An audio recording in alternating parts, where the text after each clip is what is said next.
Indonesia dikenal sebagai negara yang kaya akan keberagaman, baik dari segi suku, agama, ras, budaya, maupun bahasa. Kondisi ini menjadikan Indonesia sebagai negara multikultural yang unik dan beragam, di mana setiap daerah memiliki identitas dan ciri khas tersendiri. Kebinekaan merupakan kekuatan besar bangsa yang tercermin dalam semboyan Bhinneka Tunggal Ika, yang berarti berbeda-beda tetapi tetap satu jua. Nilai ini menjadi dasar utama dalam membangun persatuan dan kesatuan di tengah perbedaan yang ada. Namun pada era modern saat ini, tantangan terhadap kebinekaan semakin kompleks, terutama akibat perkembangan teknologi, globalisasi, serta perubahan sosial yang sangat cepat. Di era digital sekarang, interaksi antar individu tidak lagi terbatas oleh ruang dan waktu. Media sosial menjadi wadah utama masyarakat dalam berpendapat dan berkomunikasi. Namun di balik kemudahan itu, muncul berbagai permasalahan baru seperti maraknya ujaran kebencian, intoleransi, dan penyebaran hoaks yang dapat memecah belah persatuan Indonesia dan bangsa.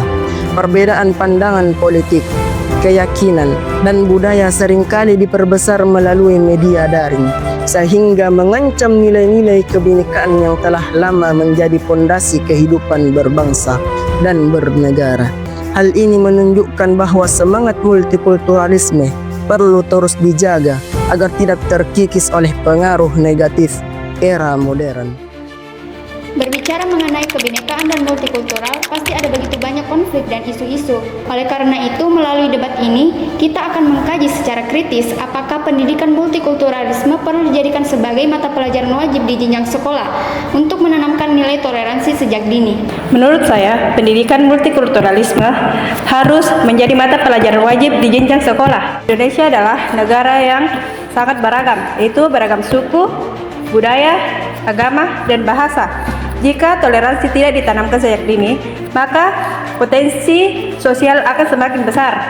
Menurut saya, tidak sepakat apabila pendidikan multikulturalisme dijadikan sebagai mata pelajaran wajib. Bukan karena nilainya tidak penting, tetapi nilai toleransi bisa saja didapatkan melalui mata pelajaran lain dan aktivitas sekolah tanpa harus menambah jam pelajaran. Menurut kamu, apakah media sosial lebih banyak membawa dampak negatif atau positif terhadap toleransi antar budaya? Kalau menurut saya, media sosial punya dua sisi, tapi yang terlihat sekarang justru lebih ke negatifnya.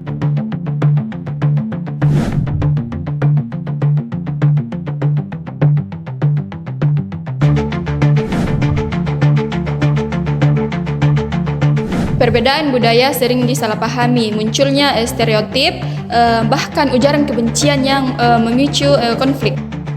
Apakah kegiatan festival budaya benar-benar efektif dalam memperkuat rasa persatuan di tengah perbedaan suku dan agama?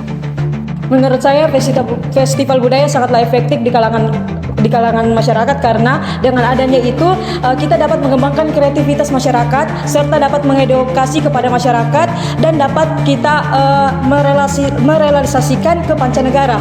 Dengan adanya festival budaya, yaitu dapat memanfaatkan rasa persatuan dan kesatuan di kalangan masyarakat serta dapat mengembangkan potensi setiap kalangan.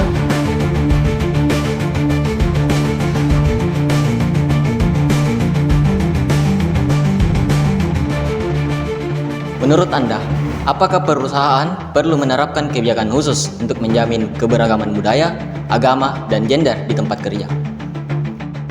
Menurut pandangan saya, perusahaan perlu menerapkan kebijakan khusus agar keberagaman bisa benar-benar terjamin. Tanpa aturan yang jelas, seringkali ada diskriminasi baik secara halus maupun terbuka. Misal, ada karyawan yang sulit mendapatkan pekerjaan yang bagus seperti perbedaan agama maupun gender.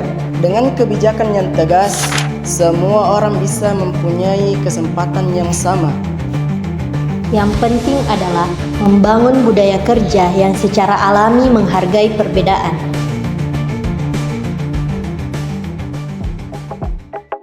Melalui perdebatan ini, kami dari kelompok 17 berharap penonton dapat melihat bahwa kebinekaan dan multikulturalisme bukan hanya konsep, tetapi nilai yang harus dijaga dan diterapkan dalam kehidupan sehari-hari. Perbedaan bukan alasan untuk terpecah, melainkan kekuatan yang menyatukan kita sebagai bangsa. Semoga diskusi ini membuka wawasan, menumbuhkan rasa saling menghargai, dan menginspirasi kita untuk semua terus merawat keberagaman Indonesia. Terima kasih telah menyaksikan. Sampai jumpa dalam karya selanjutnya.